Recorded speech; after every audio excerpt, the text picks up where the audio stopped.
Cool. Well, I want to jump into it and talk to you because, I mean, we'll talk about 360 Sportsman here in just a bit, but I want to talk about your East to West stuff because I know, like, you started your podcast just last year and whatnot, so I kind of want to learn about that. I mean, I hate putting in for tags. I was going to ask you, where do you live? Are you in Montana? Nope, I'm in Michigan now. Oh, Michigan. You've been all over, though, right? Yeah. Yeah, it's hard to put in for tags. Like, I was talking to a buddy, a friend of mine, I guess an associate. He works for the same company I do. He lives out like in the Midwest. Well, he lives in Missouri. Yeah, Missouri's Midwest. Anyways, and he's like, I'm just so intimidated in putting into out west. Like, it's just hard to know the draw systems and whatnot. I was like, man, this is perfect timing because I just started like really looking up your stuff and digging into it. I was like, okay, well, check this guy out. And he's been all over. He knows the ins and outs of it. So, but I'd love to know, man. Like, tell me a little about this East to West stuff. Like, what got you into it, and how'd you learn all you learned? Yeah, it's I'll keep it short but long in a way. I I started fishing as like a really young kid. My dad got me out always in the outdoors, so that kind of like spurred everything for me. My dad wanted to go hunting, and I'll never forget, I was 10. My dad wanted to go on his first hunt, and then he passed like 3 months later. And I kind of like took that and said like, man, I think I would have enjoyed that. So like all throughout kind of growing up, I kind of built on that, and I did some small game stuff here and there, but I really didn't have anybody to like do it with, right? Mm-hmm. So that was like the toughest part. And I wanted to go deer hunting and all that kind of stuff. Well, anyways, long story short, I started working in the fitness field, and I had the opportunity to, move around quite a bit with the company that I was working with at the time. And I moved out to Colorado, and that was where really I just said like, I'm going all in on this. So start reading regulations, and I had invited my uncle out to go on a elk hunt because that was like one of his dreams with my dad. So we embark on this thing. I'm going through all these regulations and stuff like that, and I'm like, this sucks. Like, this is not what people think about when they're thinking of like an elk hunt, like that you got to read books, encyclopedias of information, and then try to figure it out. And so anyways, I kind of nerd out on statistics and spreadsheets and stuff like that. I have more kind of like a finance brain. So to me, it was fine. But like talking to people, I'm like, I know for a fact people don't want to do this. And the more people that I talk to, they're like, yeah, I looked into stuff, but it was just way too complicated. And I'm like, I think I could make this a lot simpler for folks. And that's really kind of where the idea spurred. And I kind of played around with it, honestly, for like 5 or 6 years. It was 2016 when I finally was like, all right, I'll kind of get ripping on this and trying it out. And then it just kind of built from there. Honestly, it was more of like a word of mouth thing. And then in 2021, I really said like, okay, now I'm going to like marketing, doing all this jazz, whatever. I had actually a pretty sizable Facebook group that I don't have anymore, but it just kind of built up, and now it's a full deal where it just kind of keeps growing. And it's just all about simplifying stuff for folks. So it's just, let me handle it, and you don't have to worry about it, and we can just chat and make it personalized for you. It's like finance. I mean, that's a great comparison because like people's finances scares the crap out of them, like trying to be able to manage their own personal finances, and they hire, a finance person to help manage it. And very good comparison because putting in for tags, especially in the Western United States, I mean, I guess Eastern, there's areas where it's the same way, but just putting in for them, it's so confusing and it's intimidating. If you take it and break it down and simplify it, it's not that bad. But you just need that. Well, you got to read that encyclopedia, kind of like you said. There's so much in there. But once you break it down, it's not too bad. Yeah, no, that's exactly it. A lot of states have stuff like it. It just depends on what the species are, right? So it's like most states, if you have a sizable population of something, usually, right, let's call it white-tailed deer, like it's pretty simple in that perspective. But for the guy or gal that's used to going to the liquor store or Cabela's or wherever they are in town, their sporting goods store, and buying a license, like it's just not like that in most places. And then they're like, wait a minute, like can't just go hunt whenever I want. I'm like, no, No. no, you can't. I wish. right? Yeah, it is though. But like, again, my buddy, like, he's like, yeah, well, I think he grew up in Mississippi, and he's like, yeah, I can just go, you can go buy tags, and I think you get like, I can't remember what it was, like $5 tags, and or Yeah, maybe it's it was pretty liberal down there. $5 and $2, something like that. Anyways, and it's just like, yeah, it's not like that everywhere. You kind of got to figure out the system and know what to put into. I actually had a friend long time ago, probably 5-10 years ago. He wanted to start a tag application, draw application system or business to help people do it. And he got frustrated. He's like, man, there's just so much to know. But I think you're right. I think it's all about your perspective and maybe how your brain works. If that's how your brain works and you can simplify it and do it, it probably makes it a little easier. Yeah.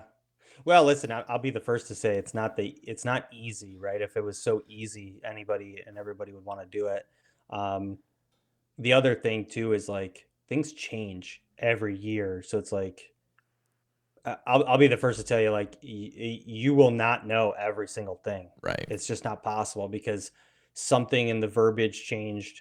The new thing that popped out, a month ago changed, and you're going to be reading it and you're going to be like, wait a minute, that doesn't make any sense because last year this was this. Right. So some stuff's just not even like you're not even aware of it. Or I mean, right now, right, Utah's a good example, right? They released that they were going to double the prices, and then all of a sudden their fees are like 25% higher. Right. Smoke and mirrors, everybody's pissed off, right? And you're just like getting blown up. And I kind of find it comical now because I'm like, yeah, like we got to figure it out. Just let it sit for a little bit. Yeah.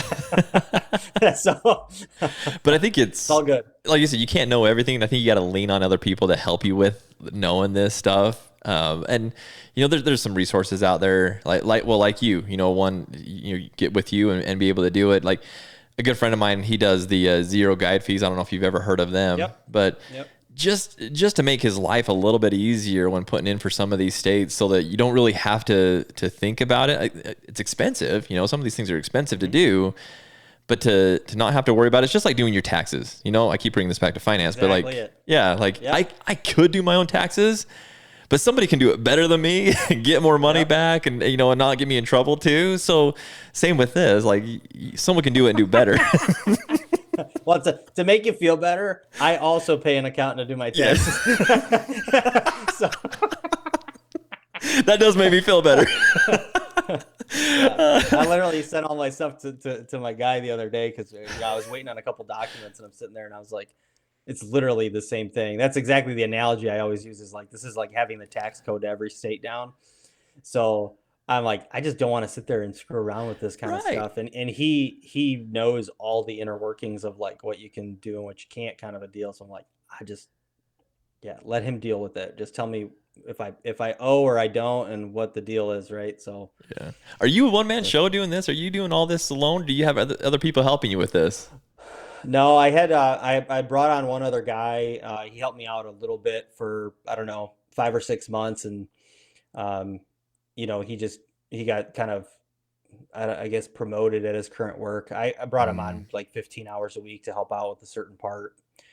So he did his take, but yeah, for the most part, it's 100% one man show, and wow, it's busy, and I really can't complain, honestly. I think I am getting to that point though where it would be good to essentially have some help, but I have some things that like I want to kind of work through. Like right now, I wanted to make the masterclass for a couple of years, so I finally put that, but that was like months of work, and then I got like 2 additional parts to the business that I'd like to kind of like really build upon at this point. So those are kind of the elevation points for my business planning, at least right now. But it's busy. Like this is the busiest year I've ever had, and I'm already kind of planning for the summer right now because I have like so many people that I know will probably draw tags. So then we got to like start working on their plans, and those take hours. I mean, those are labor intensive.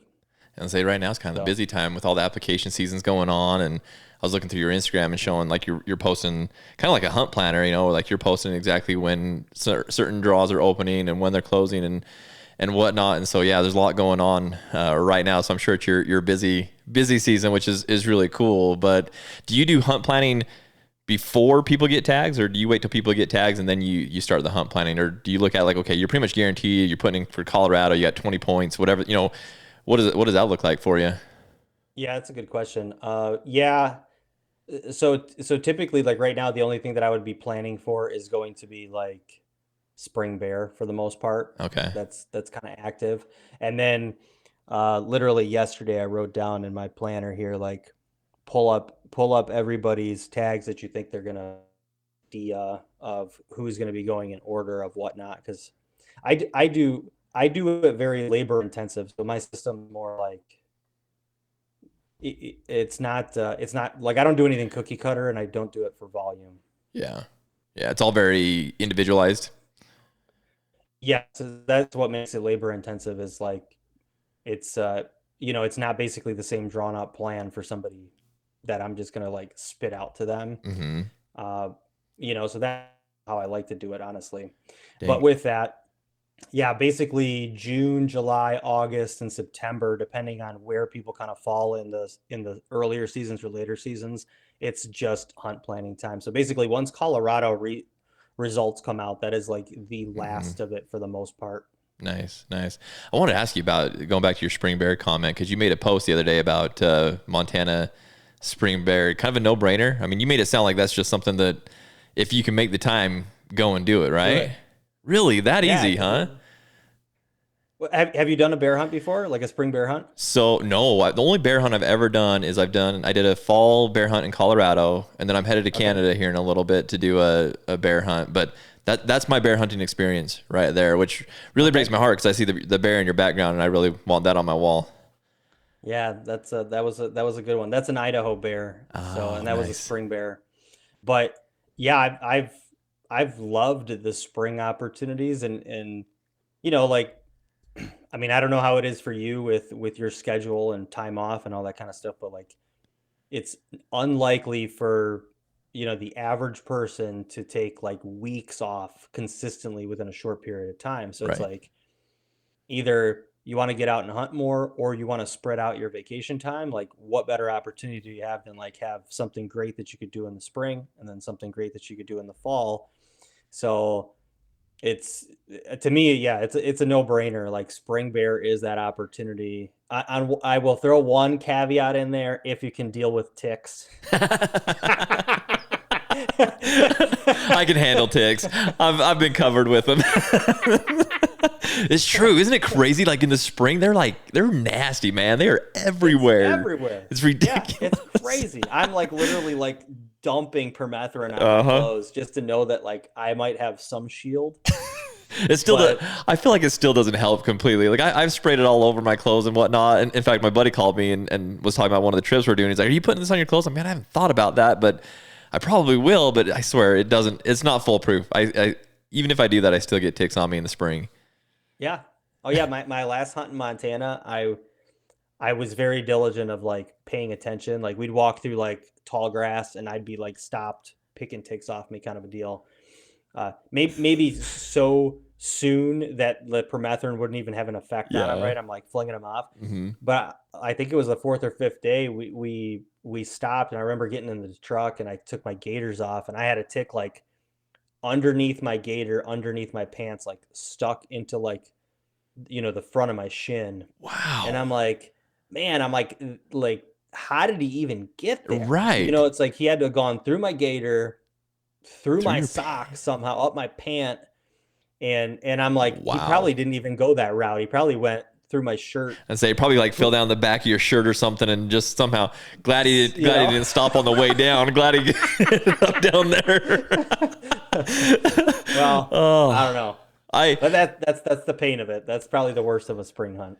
But the thing is, so spring is always so boring for me. It hasn't been something that I've really done anything. Last spring was kind of a change. We went to New Zealand and hunted in the spring, which was so awesome. But normally spring is like I go shed hunting, which is fun. I mean, I don't get me wrong, I love shed hunting, but there's just something about actually going hunting, being able to harvest an animal. And so I keep thinking like, okay, I need to add something to my spring time. And turkeys are great. And I know, okay, all the turkey hunters out there don't get on me, but turkey hunting's great. But if I could add like a bear in there every spring, dude, that'd be so awesome. And when I saw your post about Montana, I'm like, okay. In fact, I forwarded it to a buddy of mine. Said, hey, like we need to look into doing this every year.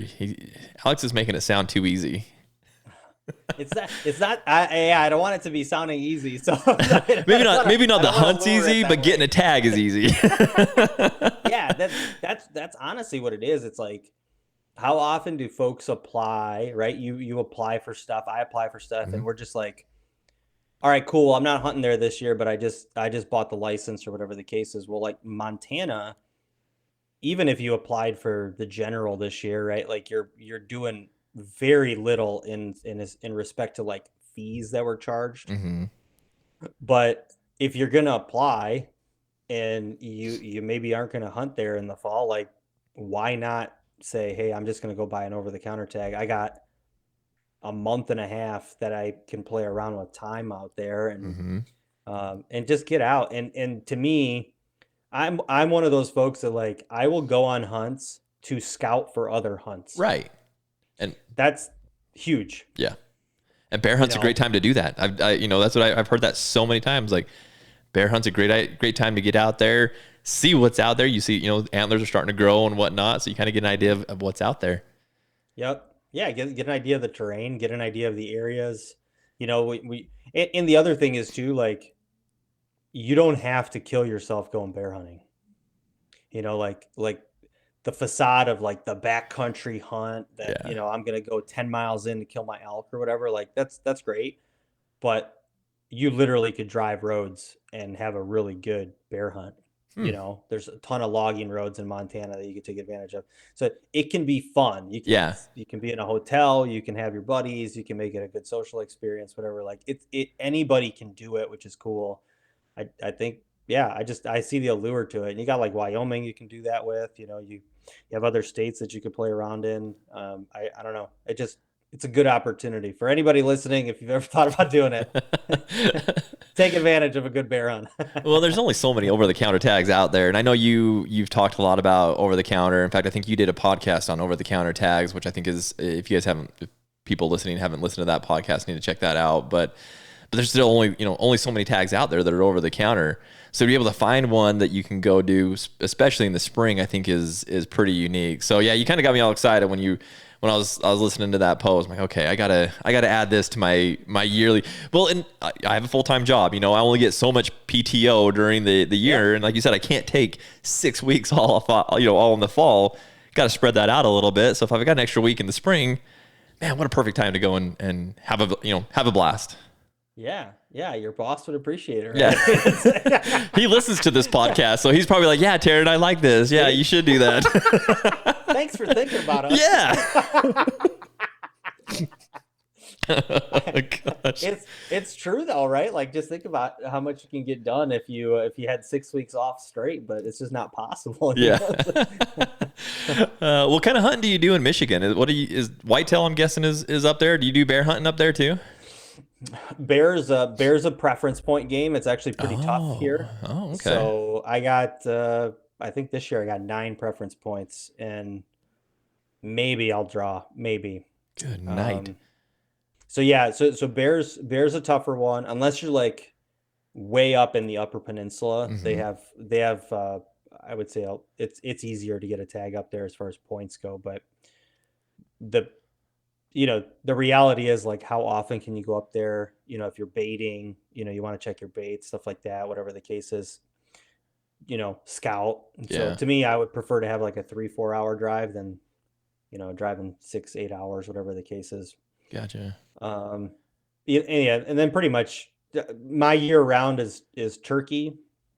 So I guide for turkey.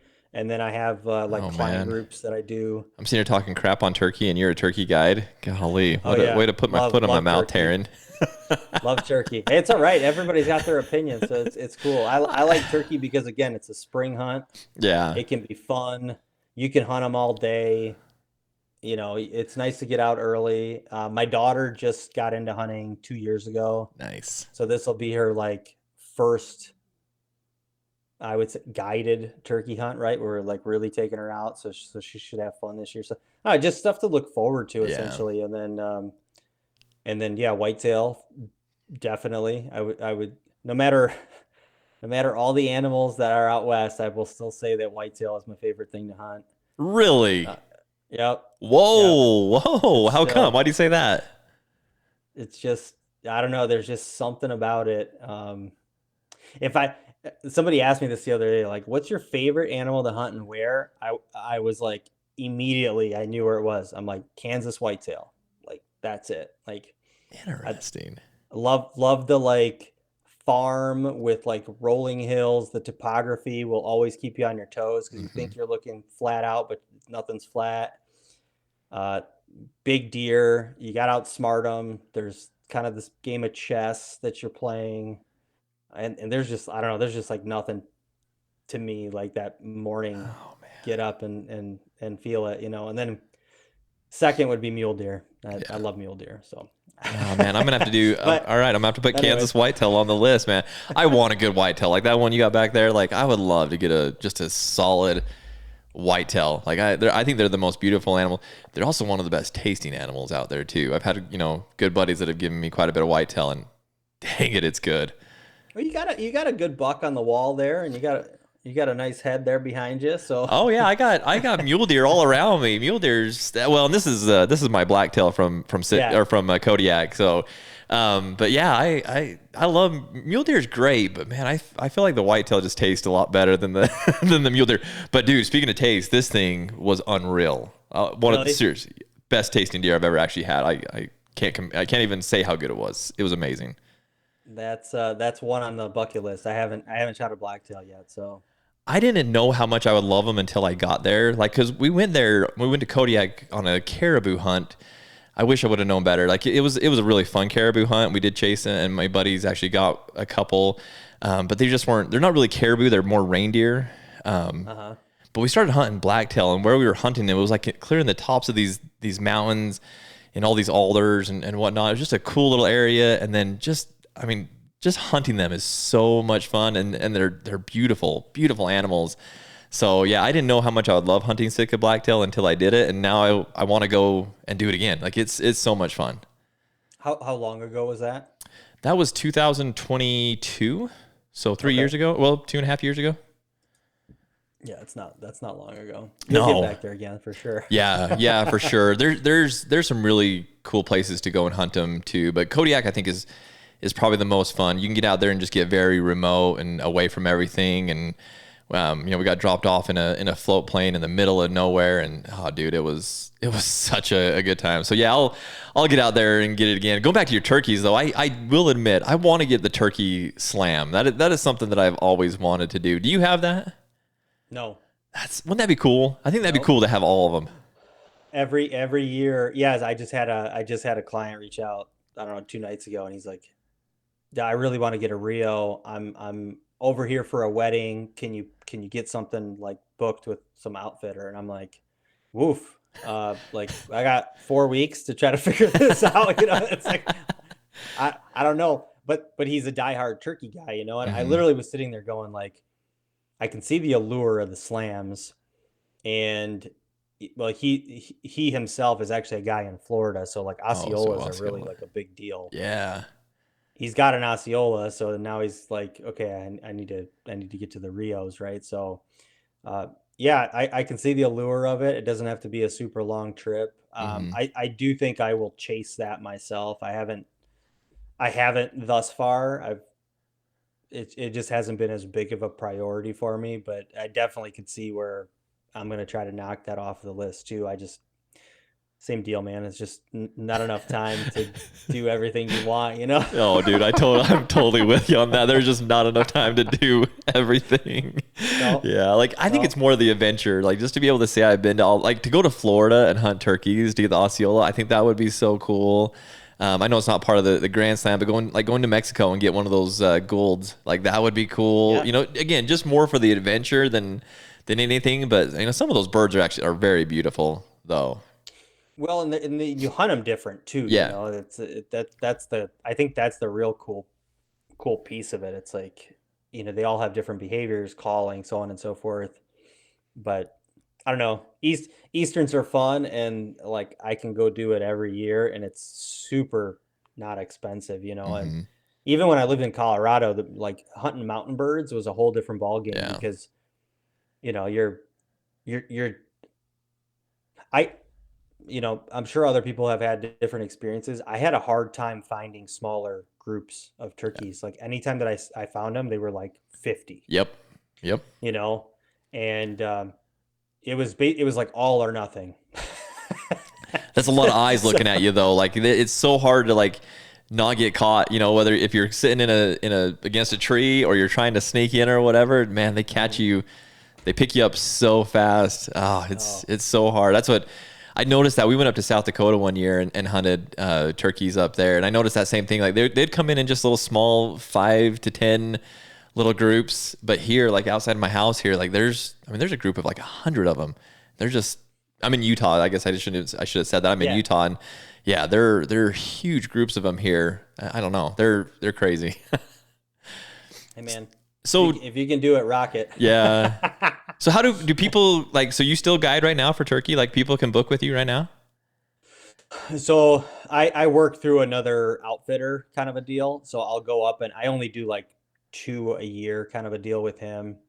And then I'll go up there for deer and then I'll do some small game stuff kind of throughout the season. So I do very minimal of it, honestly. Oh, okay. Um, so if people are booking with him kind of a deal, and honestly, really what I do is I actually end up booking my own guys there and then Mhm. I work with my own guys. So I don't even take on clients that are like people that I don't know. Yeah. Oh, Um, we might have to so it's connect it someday. I'd love to come to Michigan and do some hunting. So we might have to connect one of these days, and I might have to come out there and have you guide me on a turkey hunt. That would be cool. Yeah, man. Yeah, it's yeah, more than welcome to come out. Let me know when. It's a fun experience. And it's a big camp, but we try to do like 2 or 3 day stints and Mhm. usually like weekends because that's when most people can come Yeah. out. And if it's not me, like I mean, there's some other guys that are I would say they're better than I am on a lot of different fronts because they just eat sleep turkeys. Yeah. So it's really funny watching them because they're just like so enamored with turkeys. Oh And I'm like, yeah. all right, man, like I like turkey hunting, but like not like you guys, I'm just like, all right, here's where the roost tree is. Let's sit down over here. They're gonna come out, blast them, let's Right. call them That's kind of how in. I am too. These guys are out there, doing the dance.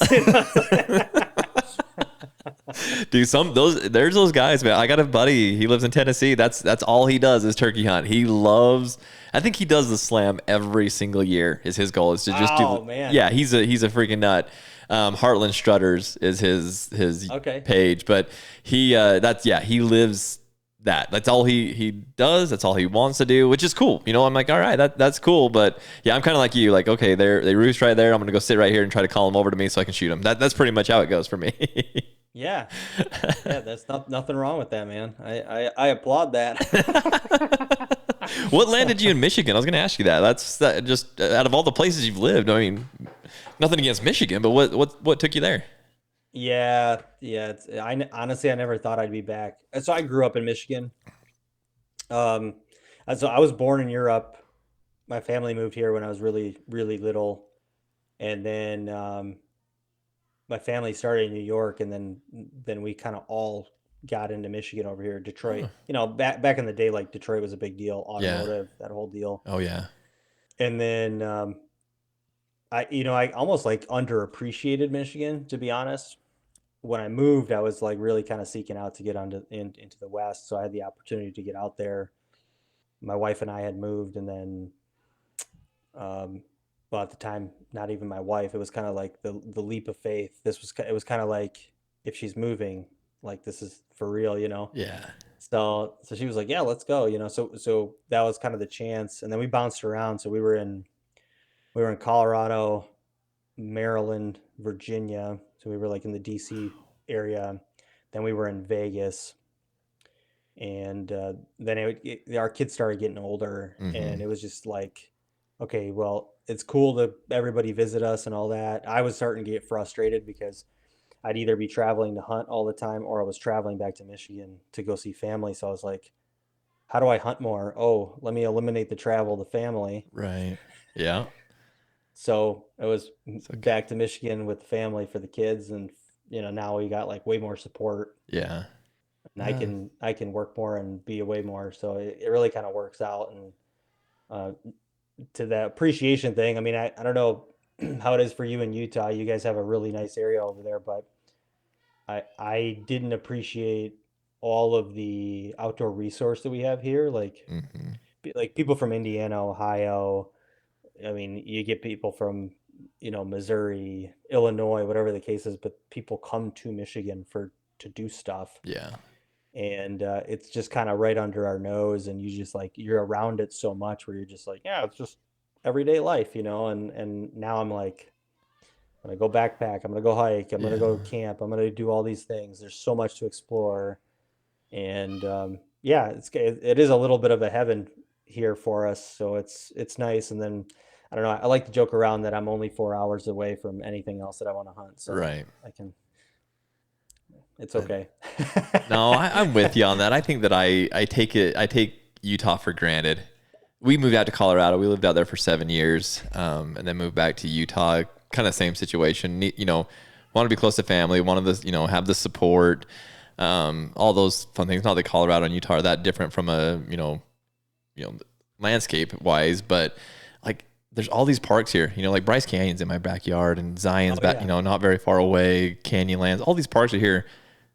I don't go to them hardly ever, like I right. haven't And been people there are in so dying to go to them, right? I know, and people travel all over the world, from all over the world, to come to these things, and I'm over here like just I could literally be in Bryce Canyon in 45 minutes, like Yep. it's silly that we don't take advantage of that stuff, but and same with hunting, like I think that people think, oh, well, I got to travel to all these different places, and I'm like turkey, like there's some people that travel to Mexico to hunt goulds when they don't even hunt Yep. turkey in their own backyard, So I think I think you need to take advantage of what's right around you, and that's cool that you do that in Michigan. And I don't know a lot about Michigan. Mainly everything I know from Michigan is everything that Steven Ranella talks about. I think that's where he hails from is Michigan. He Yep. always talks so highly of it. But yeah, I haven't learned too much about it. So when you said you were from Michigan, I was like, oh man, this is interesting. But it's cool that you've been everywhere. I mean, it definitely bodes well for you and what you're doing, because you've been in all these different places. You lived in Nevada, you lived in Colorado, lived in all these places, so you kind of know the process of putting in for all these application systems.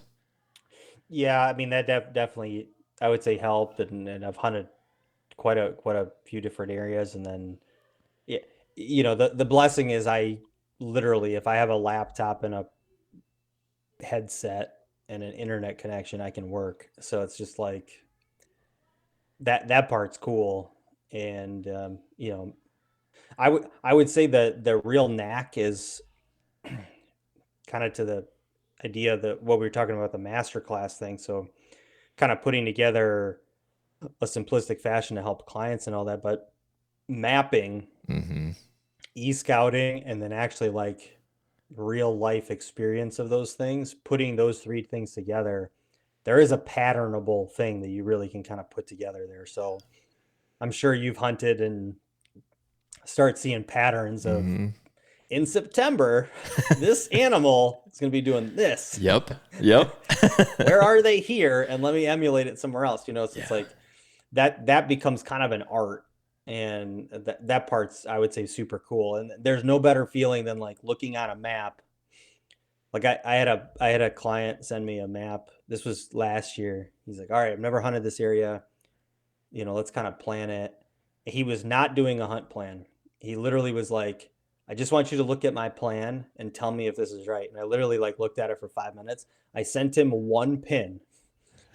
And then he, like 3 weeks later, is like, dude, I had a buddy go look at that pin. He's like, he saw like 5 bulls in like 10 minutes there. And I just started laughing, and I was like, I got nothing, man, but I'm glad I helped you out there. I'm like, I just got a knack for it. And you gotta like appreciate it in some regard, So it's like when you put these whole elaborate things together, it can be overwhelming, but like one of those spots is gonna work if you do it. Well, I think it comes with that experience that you've had, like, yeah, you have a knack for it because you've done it, you've been there, you've done it. You probably learned a lot of these things the hard way, and there's a lot of stuff when it comes to like a real job, whether like a surgeon, some surgeons can just do it and it's easy for them. It's just they know kind of what to expect. Whereas other ones aren't, they're not going to be ready for something that goes wrong or whatever. Same with you, like you're surgical with how you're doing some of this stuff because you've done it so many times. You can look at a map, like, and I'm the same way. Like I'll look at OnX if I'm going to a new area in Colorado or Arizona or wherever, and pretty quickly I can figure out, okay, here's where mule deer are going to be this time of year. You look at topography, you look at elevation, you look at those things. Granted, OnX makes it pretty easy because there's a lot of inside tools that you can use to basically tell you where they're at. But but yeah, no, I think you're hitting it right on the spot. Having that background. How did you get into this masterclass? How did you meet Taylor and get involved with him? It's a really funny story. So I got invited on. So Kent Boucher from First Gen Hunter. So I co-hosted with him for years. So he sent me this meeting invite out of nowhere.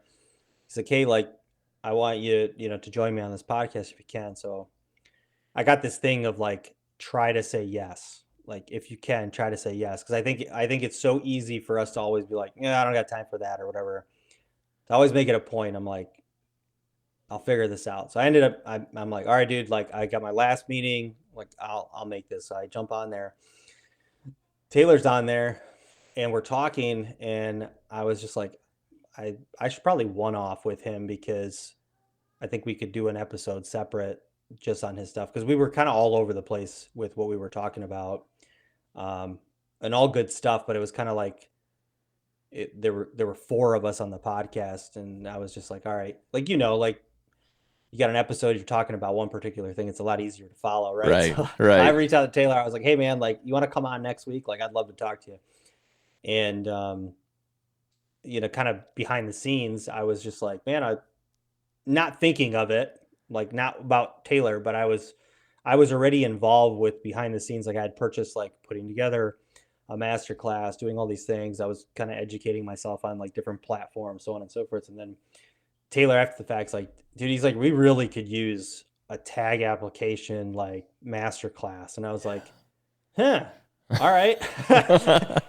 It just kind of worked out, honestly. It was, sometimes things are just meant to happen. That was honestly just how it worked out. And then I was like, okay, now I got to put this thing together and I don't have that much time because like the tag application season is going to be like gone if I drag my feet on it. So I literally filmed and edited and then was working through all this stuff in a matter of like, it was probably 3 weeks in total. Wow. And I was just cranking. Like it was like 7 a.m. to like 9 or 10 p.m. every day because I was enamored with applications, new clients coming in, and I'm trying to do all this other stuff. And I had this deadline. It was April 18th. I'm like, I got to have this thing done and rolled out by March 18th because I want to roll out by April 1st. And it was March 17th at like 11 o'clock at night. I finally sent Taylor. I was like, all right, I'm done. Like, look at it. Now I want to go through this thing as a customer. I want to make sure it all works out, and then I'm going to add a bonus episode and let's like launch. And then here we are. So wow, that's crazy, dude. You know what I found with a lot of my guests that have been part of 360 Sportsman, kind of like you, they were planning to put a masterclass together anyways. Like I met with Lindsay, I met with Tom, all of them are already like planning this masterclass on what they want to put out. And then all of a sudden, like, I don't believe in coincidences. All of a sudden, here's Taylor being like, hey, I'm putting this masterclass program together. Let's make this easy. Let's put it all together. Like, man, I think it's divine intervention or whatever you want to call it. Like, I agree. Like, it just meant to happen, man. It really was. Somebody was looking out for me. Yeah. So for those listening, tell us a little bit about your masterclass. Let's get into that a little bit. Obviously, it's applying for tags and it's helping people do that. But kind of give us the Reader's Digest of what they can expect with that masterclass. Well, I'll start off with, I guess, my intention of it. So it's to help people in a different opportunity, right? Some folks really genuinely want to work with an accountant to do their taxes. Some people have no interest to get help like that, but they want to learn more on their own. That's respectable. So I understand. I didn't have an opportunity to help people in that way, but the master class was really a way to get some personality behind it, because reading a piece of paper with words is very dull, Right. and that wouldn't do anybody any good. So that was really kind of the intention of it, but I wanted to simplify it.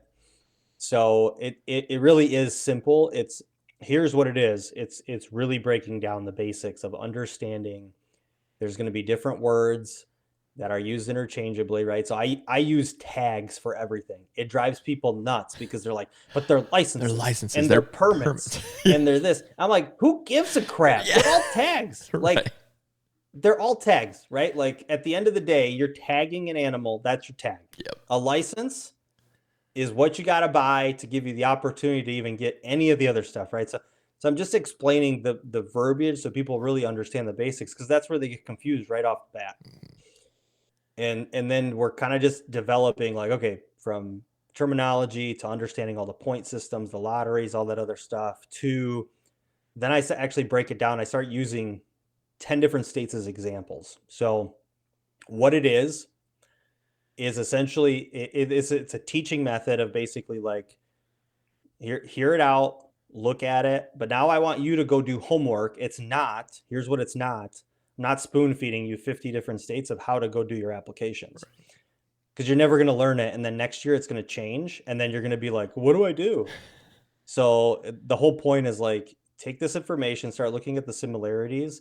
Now, when you go look online and you see preference points, you understand what they are. And now you're going to say, oh, I got this on paper because Alex talked about this. I have a plan. So the whole thing is like, to work through this little workbook, but put together your own little mock tag application strategy. And that's really how it evolves. So it's like 38 different modules. It's a little over 3 hours of work. Go through it, work through it. It's not made to overwhelm you, but it's really about to just set a really good baseline of how to develop your own plan. And you might realize a couple things. You love it. You might realize you hate it. You might realize you have more questions, whatever it is. Like, it's supposed to get you to actually go and like learn more. And that was the whole purpose of it, was like, okay, how do I make it super simple where somebody could start doing their own tags? Or, where else do they want to get into the weeds of stuff? But I really want people to be able to like have the autonomy to go research. Okay, I learned all about Colorado. Let me go jump into Washington, right? Which is like a whole nother thing. Right. And I know what an over-the-counter tag is. I understand what a license is. I understand, their point structure. And the things that you'll never know. I joke about this all the time. Every year, as soon as you log into the system, it's like, surprise, we changed something on you. So that you'll never know until you actually log in what that looks like, or how to work through it. Like, dude, case in point on that is Utah. Everybody got so taken off guard because Utah's now doing like that hunt survey requirement. And they gave a little grace period this year, but everybody, you couldn't apply if you didn't do that survey. And I can't tell you how many people reached out to me like, I went to apply this year and I couldn't do it because I didn't do my survey. I'm like, yeah, that's welcome to putting in for hunts right there. Because every single time you log in, you get some crap like that. Yeah, man. Well, actually, it's interesting. It's an interesting point that you said that, because a lot of times, like on a client perspective, I'm doing their apps, but I'm getting the response emails, right? So it's not necessarily going to them. So for certain states, it's advantageous to do that, especially like if we have like group applications, right? I got to get their group tag IDs and all these other things. But when you have surveys, it's a nightmare to do that. So it's like, okay, well, no, you're defaulting because you need to pay attention to when you got to do your survey. Otherwise, now I'm getting it. Now I got to go get all the information from you to go plug it into this survey. It's a total pain in the rear. So that is. Utah's a nuanced deal this year for sure. Utah is, I don't know what we're doing over here in Utah. Man, we're just gonna mess up the whole system. That's pretty much what we're trying to do. Is how ridiculous can we get in Utah and see what we can get away with? Well, you guys definitely got it in between the different seasons, that the hams hunts. Yeah. The price increase this year. You got the mandatory surveys. Dude, you could do a masterclass just on applying to Utah. I feel Well, like that's exactly the point, right? When I was talking to Taylor, I was like, hey, like, I just gotta like tell you, there's a lot more that you could do with these master classes because we could do individual states. yeah, Actually, I really would like to do one of essentially backcountry hunting, yeah. getting into backcountry hunting because I think that's like a whole nother ball game or beast for people. But this kind of And goes back to what we were talking about in the beginning of like how intimidating it is to put in for all these tags. And I'll be honest, Alex, I mean it's hard to get tags nowadays. Like it's hard to go hunting. Like yep, if you want to hunt every year, it's tough. You got to be pretty creative to do that. So you got to know how to work the system and how to do that. And then again, it's very intimidating to do that. So what I think I hear you're saying with this masterclass is going to help kind of take away that intimidation factor so that people can start putting in for more states and have more opportunities. Is that basically what you're saying? yeah, I mean that's exactly it. So yeah, give a little sneak peek to it, but like one of the things that I talk about is pretend you had three pillars in front of you, or like you have a spreadsheet that's broken up into three things. Your titles on it would be like lottery, bonus point, preference point. And then on the side, you're going to have different states. And I want you to go through. So you got 10 states that we talked about, but maybe list 20 that you want to hunt and figure out what's a preference point state, bonus point state, random lottery state. And now start playing around with it because, like, when I'm looking at it for a client, I want to know the species that they want to hunt. Are they stuck on one particular weapon or do we have some open opportunity there? And then when do they want to go out, right? And then the last thing is like how much money you want to spend, right? Because Yeah. at the end of the day, you got to look at the finance, Yep. right? So we got all these questions that are answered now. Now we can start kind of formulating a plan in place of like, okay, here are the places that you could hunt this year, right? Like my over the counter tag podcast, right? Like hmm you're going to use over the counter tags to either be your primary or it's going to be your backfall. Yep. One or the other, right? So like Utah, amazing. You got some of the hardest things ever to draw. But hey, I want to get out for an elk hunt. Go do it. Dude, all day long, I'm going to freaking get a spike elk hunt in the archery Oh season. yeah. 100%. Every Love year. that hunt. Yeah. Like, That is one of my favorite hunts, honestly. Well, they also have the over-counter, we call it the open bowl here, where there's some of yep. these units that aren't limited entry units that you can go every year. So you're right. Like Utah's a great, oh, look, we're giving Utah some credit. They're a great example of it because you got the hunts you'll never get. I've got 25 elk points right now. I told on that all the time on this freaking podcast. So you got that end of it, but then, yeah, you can also go hunt elk every year. So how jacked up is that? Yeah. Well, and to point, right? Like, put that on your tag application strategy Yeah. and say like, okay, well, I know for a fact I'm open to going to Colorado, Utah, whatever state, Washington, uh, Texas. I mean, I just came back from Texas. Like you can hunt a lot of stuff in Texas. Yeah. It's all private. You're going to have to pay for some access, but like you're also not applying for ages to try to get a tag. Like Exactly. it's all going to shake out, So yeah, that's the whole point of that masterclass is to get you putting a plan in place for yourself. And the cool thing that I liked with 360 was you could have some interaction too with the instructor. It's not like we don't exist as humans. That Right. part's cool. And then at the end of the day, like ask questions. Like if you got questions, ask them. And if not, again, maybe you're going to find out you just don't like doing them. That's a whole nother ball game. I literally have 75% of my clients have services to figure stuff out. Like Yeah. they got OnX, they got Go Hunt, they use whatever other services, and they're still like, I just don't want to freaking do it. Right. Okay, That's okay. totally fine, man. Yeah, that's okay. And it takes a lot of time. Just like doing your taxes, it takes a lot of time to do some of this stuff. And so if you're just like, yeah, I don't want to do it, and I got the money to pay somebody to do it. Honestly, if you got the money to pay somebody to do it, pay them to do it because they're going to do a better job than you're going to do at it. I don't care who's listening to this podcast right now. People that do this for a living are going to do better at it than you. So pay them to do it if you can. Well, the number one thing that I've seen that causes like folks to change their thought process to it is is they just miss deadlines. Yeah. Like that's the number one thing. And Yep. number two is they're applying for stuff that either they can't draw, they don't realize it, or they end up putting an error in. Like every year I got somebody that like reaches out and they're like, hey, I ended up drawing a cow tag. I accidentally put in for a cow tag or something, you know, and I'm like, man, what are you gonna smart, man? Like go enjoy that hunt, you know, like I don't know what to tell them, but those are always like experience things for folks. And like, again, I'll be the first one to say, don't know everything. Things change every year. It's impossible to know every single state off the bat, but that's where time comes in, you know, like, do you want to spend time researching it? Cause I'm literally sitting there going through every state's stuff for hours. And if I don't know it, I'm going and researching it out. Like that's time you would be doing it. So it's really that time equation for a lot of folks.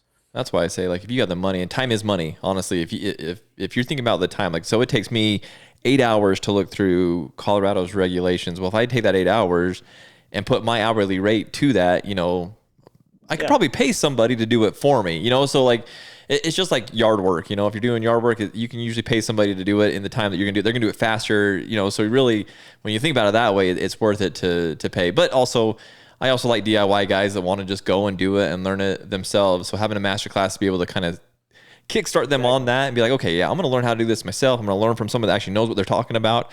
That's another thing that I love about 360 Sports. I talk about this on all the podcasts I do, but like, you can go to YouTube and find some stuff. You can Google some stuff, but it's hard to put some credibility to the people that are giving that information. Where that's one thing I love about 360 Sportsman is the people that are doing this have credibility in this. They know what they're talking about. They've done it. They've been there. Going back to that experience, that surgical experience, you know, you've got that to be able to apply to it. And so when people are doing this on 360 Sportsman, they know what they're going to get with it. You know, they can trust what they're getting. Yeah. Well, it's funny. I was telling Taylor this. I wanted to start filming hunts and I wanted to start editing stuff and all this other stuff. This was actually my first like real good experience with a masterclass that kind of turned me onto it. But I had purchased a film creating, editing kind of masterclass program, and it was long. It was like, it took me months to get through it, but it was really like, if you did it all day, it would probably take you 2 weeks, but you know, but again, realistically, who has that time to do it all day long, right? But I was like, God, the amount of information was wild. And I was like, this was so worth it because I took advantage of it. How many people actually go through that whole thing? I highly doubt that people end up going past 3 hours. Right. Like, you know, so to me, it was like, okay, how do I take this information, make it shorter, make it simple, people can finish it, and it will take them through like a streamlined process. That was, I had that for years in my head of just how to do it. And that was really kind of the whole idea to it. But I really give credit to that film creation stuff that I took, because it taught me a ton, but you really gotta apply your own energy to it. That's like, at the end of the day, it's still going to be your time you're putting towards it. You got to know that. And that's another great thing about 360 Sportsman is that people are putting their time in it, but they're also putting their money in it. And when you put money into something, you're gonna invest yourself more into it. It's just like working out, you know. Like if you're working, man, I'm full of analogies today. I'm not normally like this, Alex, dude. But you're on the same wavelength as me. I like it. But it is. It's like, okay, if I'm gonna pay money to go to a gym, by dang, I'm going to be in that gym every single morning. But if I got a home gym, well, if I miss it, who cares, you know? But like, seriously, if you're paying the money for this 360 Sportsman, I'm going to take advantage of it. I'm going to listen to that whole course. And when I come out of it, I'm going to know better how to put in for tags, you know? So I think it's done the right way. I agree. The other thing is you're seeking out that information and you're going after it yourself versus just like, it's something that I got, right? Like, I think it's different. You don't appreciate it as much. So yeah, for sure. Well, man, that's cool. The course is live, right? It's up there. Everybody can go on and purchase it right now. Yeah. Yep. April 1st, it went live. So love it. Exciting stuff. Love it. And for those listening to the podcast, I think, as far as I've seen, Ehuntr has the best discount code. So if you use the code Ehuntr, you get 40% off. That's an amazing discount through 360 Sportsman. And I keep telling people, I mean, yeah, you can go buy these courses for pretty cheap, but if you're going to go buy the course, you might as well buy the premium package and really get everything, because you're going to learn from Alex how to apply for tags Well, then you can go to Tom and learn how to hunt mule deer, you know? So it really kind of goes together. So you might as well have that premium subscription. So, well, man, we'll wrap this up and I'll let you get back to your day. But before we go, let's give some plugs out there so people know where to find you, follow you, wherever you want them to follow. So yeah, where can people find you? Yeah, no, I appreciate it. Well, YouTube's one. I'm definitely active on YouTube. So it's East to West Hunts. So it's East, the number 2, West Hunts. Same thing on Instagram, East to West Hunts. And then, if you're looking for the tag application service and hunt planning aspect, that's on the website, which is east2westhunts.com. And you can literally, there's a free consultation button. You literally click it, you can book into my calendar, and then we meet on video and go through exactly what you're trying to do. And if I can help you, then I'll certainly let you know. And if not, we'll find out what other opportunities there are to help you out. But yeah, that's the key. And then obviously check out the 360 Sportsman site, and you can see all that. But I agree to exactly what you just said. There's a lot of stuff there that you can evolve. Go get those tags. I like the ability. You got, you got the wilderness experience. You got the hunting experience. You got the, survival stuff. I mean, there's just anything that you could possibly want on there. You're gonna really be into the weeds with stuff. Yeah, dude. There's so much stuff on there. You can get lost in there. Totally. But man, what a great tool to have, like for those people that have no idea. And I've taken guys out that have never hunted before. Not that they're city slickers or anything like that, but it just hasn't, they didn't have their dad or whoever to take them out hunting, and they want to get into it, but no idea where to start. So having these master classes to be able to just kick them off and get them out there, like what a great tool. And even for people that I've hunted my whole life, I don't know a thing about wolf hunting. So, there's a masterclass on wolf hunting. So, I think it's a tool that everybody can use. And I appreciate you being willing to do this masterclass. I appreciate you being part of this. I think this is going to be a really great tool. And I think it's going to be a very, very popular one in the 360 Sportsman catalog of masterclasses. So really looking forward to it. But, well, man, we'll have to touch base and let me know, and we'll have to get another podcast on the calendar. And I might be reaching out to you to do some turkey hunting out there. I'd love to come out there and do that with you. Cool, man. Yeah, we'd love to have you. Cool. All right, man. Thanks for having me on, man. I appreciate it. Yeah, of course, man. I'll let you back to your day. We'll talk soon. See you, buddy. Thank you.